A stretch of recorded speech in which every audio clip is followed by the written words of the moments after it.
Last time I was on Bliss 104.3. This is Tim. The Bliss Brunch is back. I'm excited to be back in Jordan. If you've ever returned home after a long absence, some things look the same. Some things are a little bit different. The important part is the same. This place still feels like family. And a lot of the familiar faces are still around the building, which makes me feel very welcome. Actually been in Jordan for a few weeks now, so it already feels like home once again. But maybe you return somewhere after a long absence. It could just be your house. You know, you were visiting relatives somewhere else, doesn't matter what it was. You come back and things are just a little bit different, but it still feels like home. Maybe the remote's in a different place. Things might be a little bit dustier in some areas because you haven't been around to have things exactly how you like them. But you also notice things that are different in the best way. Like I was just telling Rise and Shine, you know, my first weekend here, Jordan qualifies for the first time in history for the World Cup.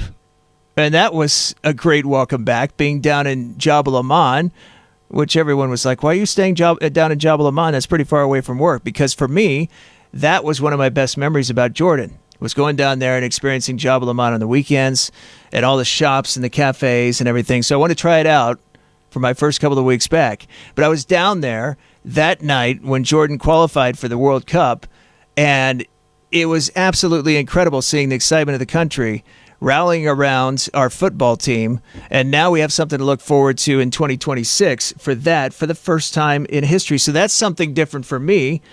But I wanted to know, what has hit you, you know, if you've been around Jordan for a while, which so many of you have that are listening to this show, what is different over the past 8 years? The last time I was in Jordan on the microphone on Bliss 104.3 was back in 2017.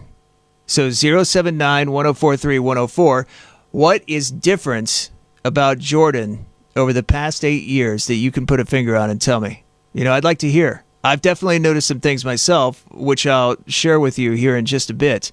But I want to hear your responses on that as well. So let me know. One thing that has not changed in some ways is this next guy, who is still on the charts, dropped a surprise album over the weekend called Swag. So